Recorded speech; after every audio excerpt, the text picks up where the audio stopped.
नमस्कार दोस्तों, vision agree education में आपका स्वागत है। विजन एग्रो एजुकेशन की जिला उद्यान अधिकारी के लिए प्रथम कक्षा कृषि विज्ञान का सामान्य परिचय या कृषि का सामान्य परिचय। चलिए जानते हैं कृषि क्या है। आज केवल कृषि फसल उत्पादन तक सीमित नहीं है। फसल उत्पादन के साथ साथ पशुपालन और विविध खेती को भी अपना विविध खेती के अंतर्गत रेशम की खेती, पशुपालन, मत्स्य पालन, कुक्कुट पालन, खाद्य प्रसंस्करण जैसी क्रियाएं आती हैं। तो आज परिभाषा देखें तो कृषि शब्द दो लैटिन शब्दों से मिलकर बना है, एग्री और कल्चर। एग्री मतलब मृदा या भूमि और कल्चर मतलब कर्षण। मृदा का कर्षण क्या कहलाता है? कृषि कहलाता है। एक और डेफिनेशन दी हुई है, कृषि फसलोत्पादन, फलोत्पादन, पशुपालन व भूमि पर विविध खेती संबंधित उत्पादन हेतु विभिन्न प्रकार की क्रियाएं संपन्न करने की कला व विज्ञान है। कृषि क्या है? फसलोत्पादन, फलोत्पादन, पशुपालन व भूमि पर विविध खेती संबंधित उत्पादन हेतु विभिन्न प्रकार की क्रियाएं संपन्न करने की कला और विज्ञान है। अब देखते हैं कृषि की शाखाएं कौन कौन सी है। सबसे पहली शाखा आती है सस्य विज्ञान या एग्रोनॉमी। सस्य विज्ञान दो ग्रीक शब्दों से मिलकर बना है। सस्य विज्ञान कौन सा? ग्रीक वर्ड है, ग्रीक शब्द है। पहला एग्रो और दूसरा है नोमोज। एग्रो माने फील्ड या खेत, टू मैनेज, नोमोज मीन्स टू मैनेज या प्रबंध करना। खेत का प्रबंध क्या कहलाता है? सस्य विज्ञान। परिभाषा देखते हैं, कृषि विज्ञान की वह शाखा जिसमें हम भूमि प्रबंध एवं फसलोत्पादन के सिद्धांतों एवं क्रियाओं का वैज्ञानिक अध्ययन करते हैं। मतलब कि भूमि प्रबंधन और फसलोत्पादन के सिद्धांत और क्रियाओं का वैज्ञानिक अध्ययन क्या कहलाता है? सस्य विज्ञान। सस्य विज्ञान के पिता किसे कहते हैं? पीटर डी क्रेसेंजी को सस्य विज्ञान का पिता कहा जाता है। अगली शाखा मृदा विज्ञान, सॉइल साइंस। मृदा के बिना तो कृषि संपन्न संभव ही नहीं है। हाँ, हाइड्रोपोनिक्स या जलीय कृषि में हम मृदा रहित कृषि कर सकते हैं, लेकिन बड़े स्तर पर अगर की कृषि करना है तो मृदा की आवश्यकता पड़ेगी। तो मृदा शब्द की उत्पत्ति लैटिन भाषा शब्द सोलम से हुई है, जिसका अर्थ है भूमि। कृषि विज्ञान की वह शाखा जिसमें विभिन्न प्रकार की मृदाओं का अध्ययन किया जाता है उसे क्या कहते हैं? मृदा विज्ञान कहते हैं। अगली उद्यान विज्ञान या हॉर्टिकल्चर। हॉर्टिकल्चर शब्द की उत्पत्ति लैटिन भाषा के दो शब्द हॉर्टस मतलब उद्यान, कल्चर मतलब कर्षण या उगाना, या उद्यान को उगाना या फिर उद्यान फसलों को उगाना, या क्या कहलाता है? हॉर्टिकल्चर या उद्यान विज्ञान कृषि विज्ञान की वह शाखा जिसके अंतर्गत फलों, सब्जियों, पुष्पों का अध्ययन किया जाता है उसे क्या कहते हैं? उद्यान विज्ञान कहते हैं। अगली शाखा पादप रोग विज्ञान या प्लांट पैथोलॉजी।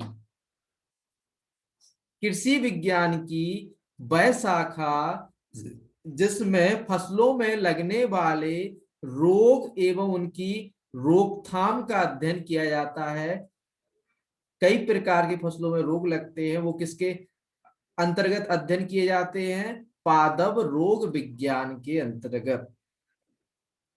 कीट विज्ञान या एंटोमोलॉजी कृषि विज्ञान की वह शाखा जिसमें फसलों में लगने वाले कीटों एवं उनकी रोकथाम का अध्ययन किया जाता है उसे क्या कहते हैं? कीट विज्ञान।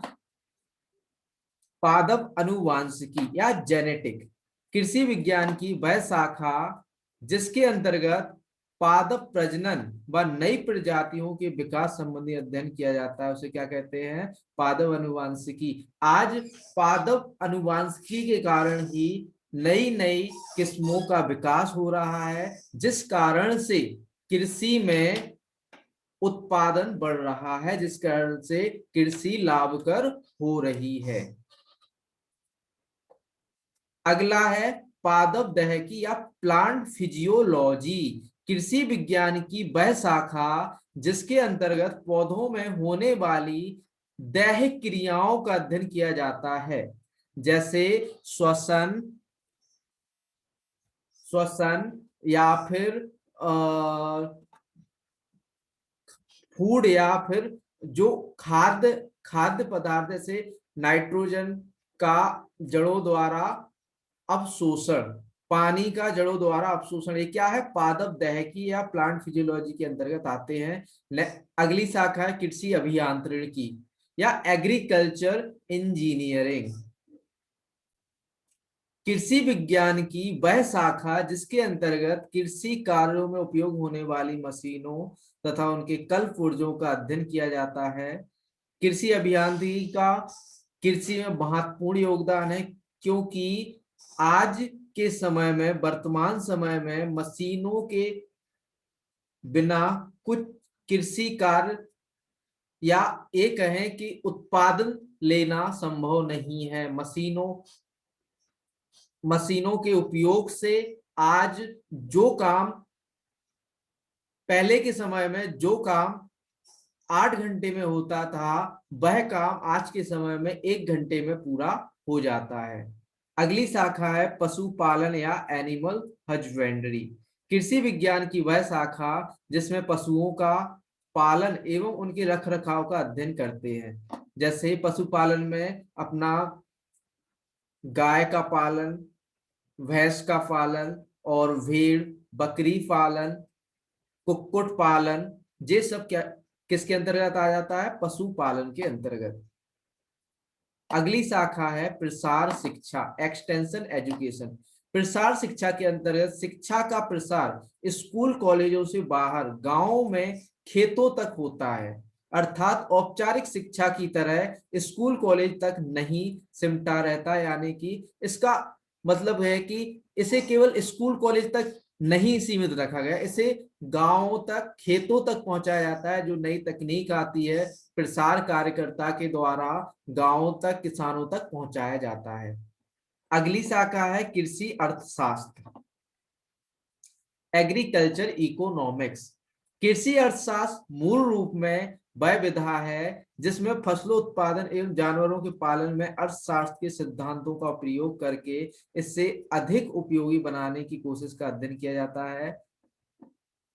कृषि अर्थशास्त्र जैसे एग्रीकल्चर इकोनॉमिक्स में हम कोई फार्म है उसमें हमने कितना कॉस्ट आया या कितनी हमारी लागत आई, उससे हमें कितना उत्पादन मिला या हमें इतने कितना लाभ हुआ, ये सब सिद्धांत कृषि अर्थशास्त्र के अंतर्गत आते हैं।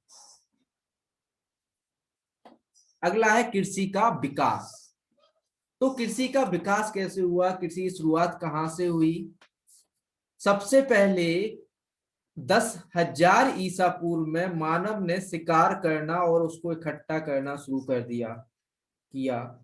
फिर उसके बाद 8700 ईसा पूर्व में भेड़ पालन शुरू हुआ, 7700 ईसा पूर्व में बकरी पालन शुरू हुआ, 7500 ईसा पूर्व में गेहूं व जौ की खेती शुरू हुई, 6000 ईसा पूर्व में गौ पशु एवं सूकर पालन, गौ पशु में सब गाय का पालन शुरू हुआ, 4400 ईसा पूर्व में मक्का की खेती शुरू हुई, 3500 ईसा पूर्व में आलू की खेती शुरू हुई, 3000 ईसा पूर्व में कांसे का प्रयोग होने लगा, 2900 ईसा पूर्व में हल का विकास व सिंचित खेती की शुरुआत हुई।